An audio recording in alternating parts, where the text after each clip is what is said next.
Una vez que surgen los estados, lo que en rigor surge es una nueva lógica de organización social.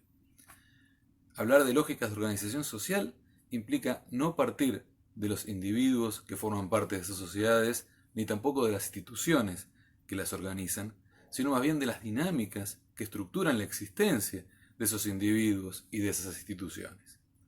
Nosotros vimos en encuentros anteriores que la lógica del parentesco es fundamental para la estructuración del lazo social en las comunidades no estatales. Una vez que surge el Estado, tenemos un nuevo tipo de lógica que estructura a partir de criterios muy diferentes. Veamos cuáles son esos criterios. Veamos entonces cuáles son las características principales de esta lógica de Estado.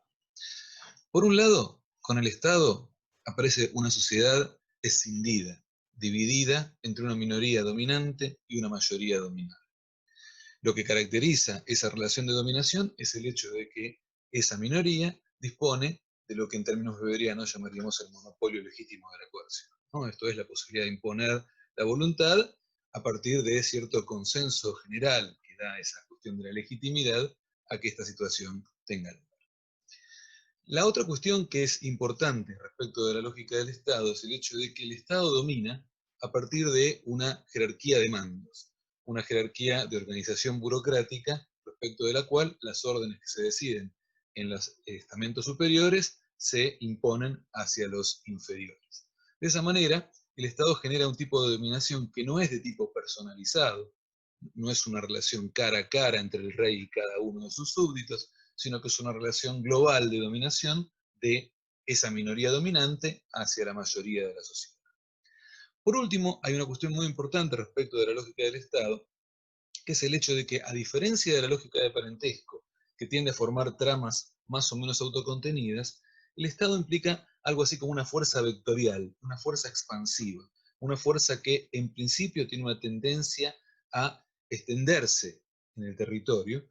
que por cierto, en función de las situaciones históricas concretas, tendrá límites respecto de dificultades logísticas, de dificultades que les planteen otro tipo de sociedades existentes en esas regiones, pero que en principio la dinámica estatal es una dinámica de imposición que tiende a ir de un polo hacia afuera. Desde el punto de vista propiamente económico, esta idea de lógica de Estado es relativamente compatible con la proposición marxista del modo de producción tributario, también llamado antiguamente modo de producción asiático. El modo de producción tributario implica básicamente tres grandes elementos. Por un lado, una serie de comunidades aldeanas de base, que son las productoras y que son autosuficientes, ¿no? Estas comunidades de base, de alguna manera, son la continuación de las antiguas comunidades de parentesco que preexisten a la lógica de Estado. En segundo lugar, aparece algo que sí es nuevo, que es algo que Samir Amin denominaba clase de Estado, en el sentido de una minoría que precisamente domina a partir de autoproclamarse representantes de la comunidad superior, decía Marx, del conjunto de esas comunidades de base integradas en esta nueva dinámica social. Precisamente por el hecho de autopresentarse como representantes de la comunidad superior, la propiedad de la tierra en el marco del modo de producción tributario pasa a ser una prerrogativa del rey, que en última instancia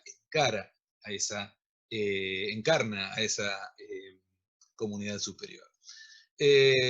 Finalmente, el tercer elemento que caracteriza a esta idea de modo de producción tributario es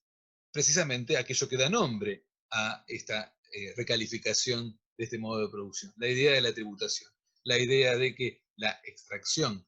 de excedentes se produce por la vía de un tipo extraeconómico que corresponde al hecho de que precisamente esa minoría dispone de los medios coercitivos para extraer tributo de esas comunidades aldeanas.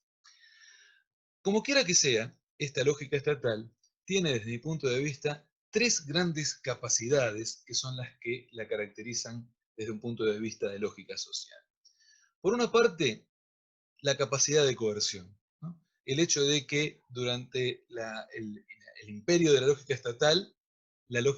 tiene una capacidad de imponer a partir de, por un lado, el control del monopolio de la coerción que le permite, por un lado,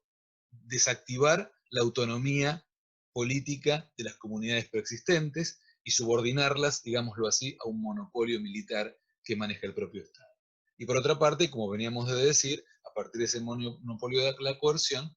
la posibilidad de coercitivamente extraer excedentes de las comunidades aldeanas. En segundo lugar, una capacidad de creación que se advierte básicamente en la gran capacidad de construcciones, sea de edificaciones de gran porte, templos, tumbas, palacios, o sea, en términos de lo que el artesanado especializado es capaz de hacer en materia, por ejemplo, de estatuaria. Esto es muy interesante porque no solamente implica la extracción de tributo en trabajo para esas construcciones, sino también el hecho de la alteración del paisaje que los estados pueden llevar a cabo en una escala impensable incluso en las sociedades no estatales. Piensen ustedes en las pirámides, las grandes pirámides egipcias del Reino Antiguo, y esa capacidad de alterar profundamente la imagen que del paisaje se tiene, y de la posibilidad de asociar esa imagen alterada a la presencia del Estado. En tercer lugar, una capacidad del Estado que me parece fundamental, que es la capacidad de intervención, que es la capacidad de penetración que la lógica estatal tiene en el tejido social, a partir precisamente de la estructuración burocrática, a partir, por ejemplo, de la posibilidad de que los escribas se acerquen a las comunidades y puedan extraer la tributación, y a partir de esos mecanismos como la escritura, que permiten un registro y una acumulación de información distinta y de una escala sin precedentes respecto de lo que podía disponerse en un mundo no estatal. Por supuesto, estas capacidades de la lógica estatal no se dan siempre de la misma manera en cada una de las situaciones históricas en las que tienen lugar. Uno podría decir que, por regla general, la lógica del Estado siempre es de mayor escala que la de la lógica de parentesco. Sin embargo, la escala específica de cada experiencia estatal puede ser muy variable, desde extensos estados territoriales, como puede ser durante muchos períodos el Estado egipcio, hasta pequeñas experiencias estatales circunscriptas a poco más que el núcleo urbano y su hinterland, como en el caso de las llamadas ciudades-estados húmedas. Pero en todos los casos, lo que importa es el hecho de que la lógica que estructura esos espacios es diferente que la del parentesco. Y una cosa más, el hecho de que la lógica del Estado se caracterice a partir de estos elementos que venimos de ver, no significa que en la práctica funcionara siempre de la misma manera y de una manera de gran despotismo en el que todo se impone desde el punto de vista del Estado. Un autor reciente, Norman Joffe, discute la idea de la fragilidad de los estados antiguos, especialmente de los estados del espacio mesopotámico. En efecto, existen más de un ejemplo respecto de reyes que tienen dificultades para cobrar tributo o para imponer sus decisiones al resto de la sociedad. Esto es posible, pero lo que caracteriza a la lógica estatal no varía por el hecho de la fragilidad de una decisión en un contexto determinado. Lo interesante de considerar las lógicas es que permiten entender los principios abstractos de esos funcionamientos, más allá de las características específicas que tienen lugar en cada una de las situaciones históricas que uno analice.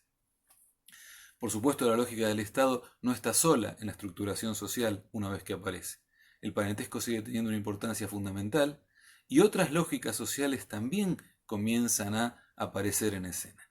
Esas son cuestiones que vamos a ver en el siguiente encuentro.